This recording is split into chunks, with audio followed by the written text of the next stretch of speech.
Hey, hey, hey, and now we're joined by number 7, 51 years young, our senior racer, FPV Fly, finishing number 7 at 28.6 seconds. How are you doing, Chads? Thank you so much for joining us. I'm good, thanks, buddy. How are you? I'm doing great. How do you feel about that number 7 finish? Well, it's not number 1. That's the problem. So, I suppose I'm happy. My ambition is to be in the top 10. If I can get number 1, great stuff. But anywhere in the top 10 is a happy place. Especially when it's So, out of... like everything, 7's not good enough, but it's a start. It's more than just a start, I would say, given that you've only been flying for 3 years flat since COVID started out, and there's significantly more experienced pilots that you've got way below you in the leaderboard. Yeah, it honestly, I'm very happy with how I'm doing, honestly, and there's no complaints whatsoever. The only complaints that I have is that I'm not learning quick enough.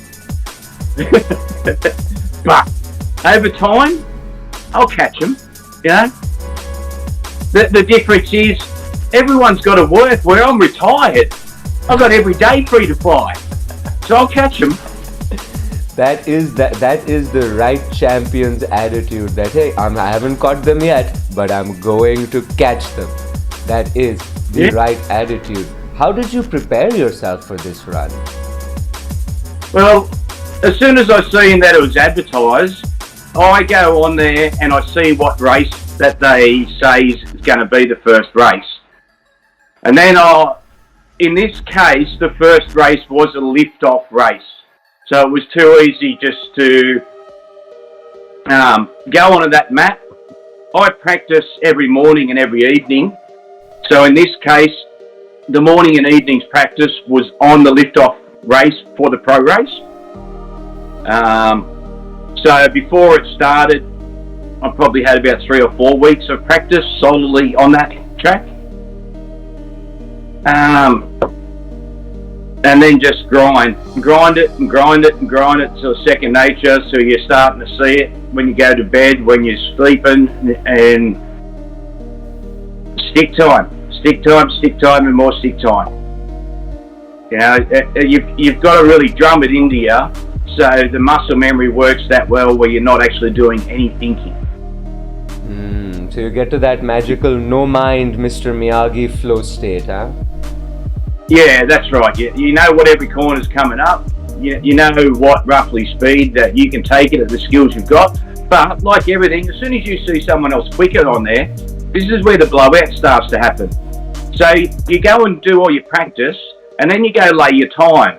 As soon as that person in front of you drops the time, you're starting to push yourself out of your comfort stage. And once you start pushing yourself out of your comfort spot, well, that's when errors occur. So that's where it's hard to get that quicker time, because now you're trying to chase down the time in front of you. That's also why you're... please? Which is also, you know, like that number 1 leader, that there's so much less stress because he's not chasing anyone's time. He's just chasing himself to beat himself, where everyone else, we're trying to catch and do better. So the only thing that you really can do is the same as I've done, practice and then adjust rates, you know, to try and tweak it a little bit more. And then, as I told you before, the number 1 rule, trust in your skill. You know, push the sticks far, shove on a heap of throttle, and trust in your skill. That's certainly a part of the interview that should be clipped out and sent to pilots around the world. Trust in your skill. You gotta believe in yourself. Gotta believe. Yeah, please.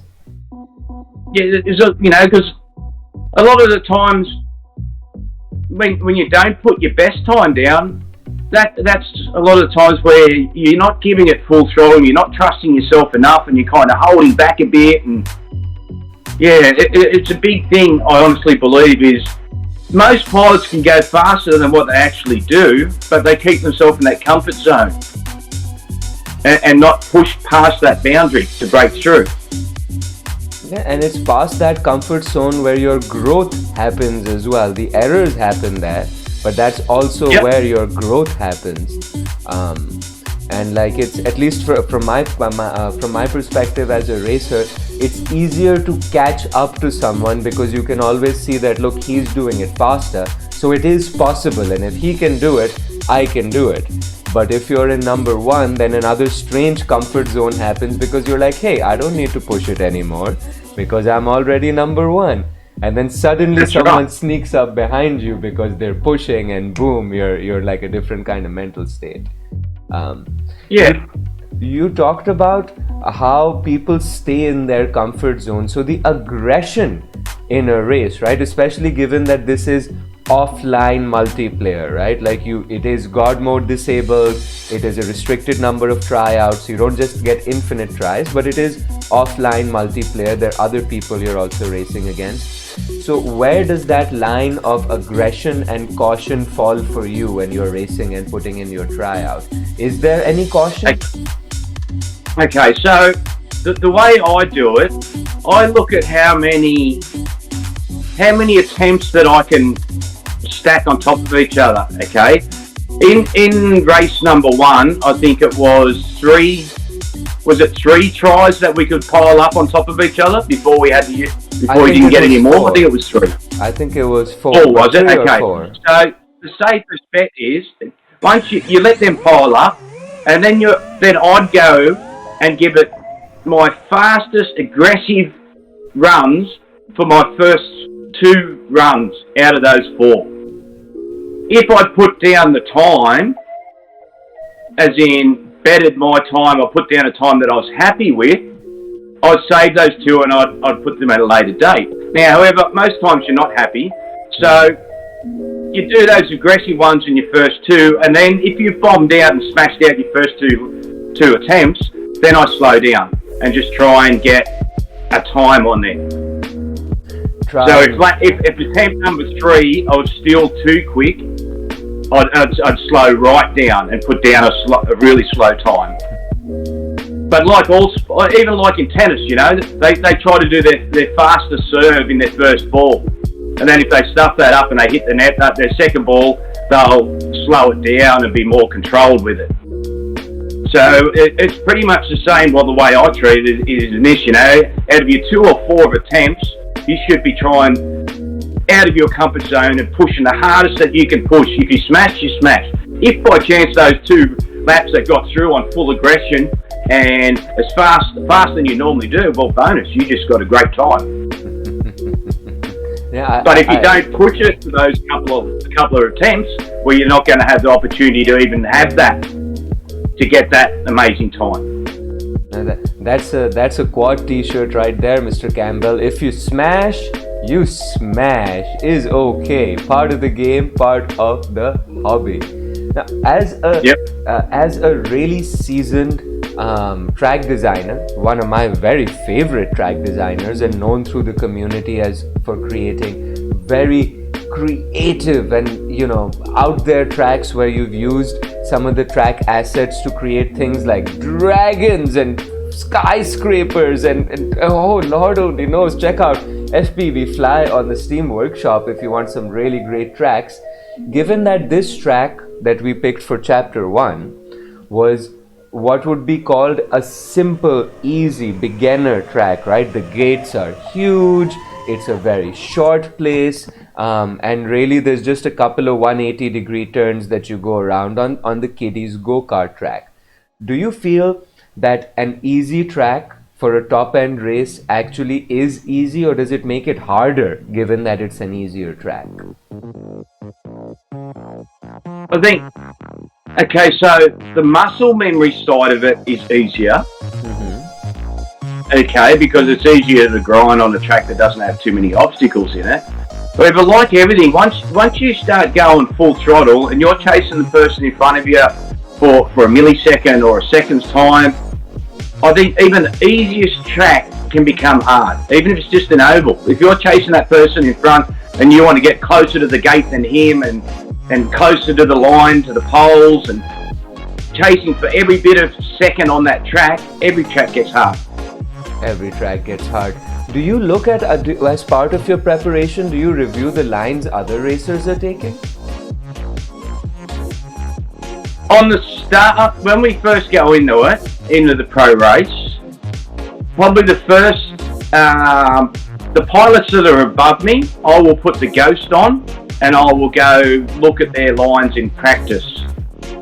If by chance, if they're taking the exact same lines that I'm taking, but only quicker, I won't look at them Ghosts again. Right? It's more about I look at them Ghosts to confirm that I'm taking the same lines as them, and no one's found a cheat different than what I'm doing. Mm-hmm. And that's it. So it's really only at the start when I see everyone's times up there, and then I'll have a quick look at them. If I notice someone that's really in front, I'll pay big attention to them, to why they're in front, and I'll dissect their laps quite a bit. So there's a bunch of strategizing to see what I can use in my laps to speed my time quicker. So there's a bunch of strategy that you're applying, race strategy as well that you're applying. It's not just beast mode stick time. There's a lot of cerebral racing that you're doing as well. Yes. You get. Yeah, there's, as you know, there's some extremely fast pilots. And you've got to try and take advantage of any little piece that you can find to help. Any little piece you can find to help. So given now we've absolutely stunning number 7 performance. We review your lines in your bracket 5 to 10 were amongst the smoothest, tightest lines that we found there as well. Absolutely fantastic performance, Mr. Campbell. How do you feel about chapter 2, which is a significantly more, perhaps not quite as technical track, but it's very trappy. There's constant gut checks and traps that will knock you out of the air. What are your feels? Track number 2. In one word, hard. Alright. It's taken me a lot of practice at the moment, and I'm still not confidently getting through on every lap. Like I'm having a lot of smashes because I'm trying to push hard and whatnot. But in comparison to track number 1, the ball, the game stepped up big time.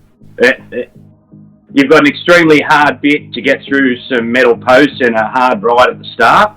Mm-hmm. And then to get through those tents at high speed, that's where the killer is for everyone. That's what I think's killing everyone.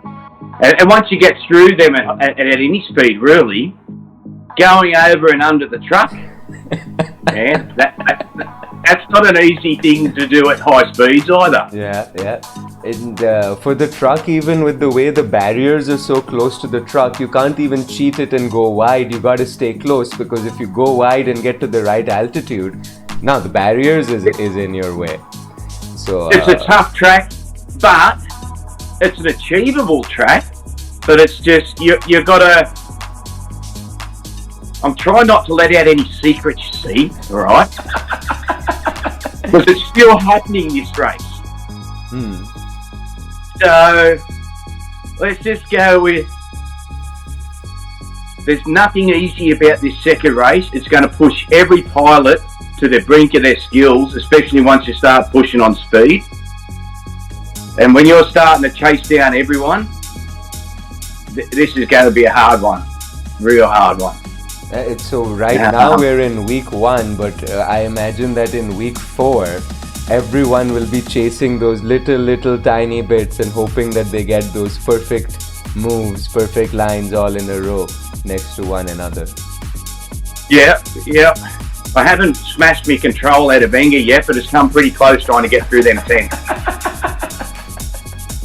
I'll spend an hour practicing that track of a morning, and doing it at speed, or not just doing slow runs around it. And probably out of that hour, I'm only getting through the whole race for 20 minutes. So 20 minutes out of an hour, I'm actually getting over the finish line, which is nowhere near good enough at this stage.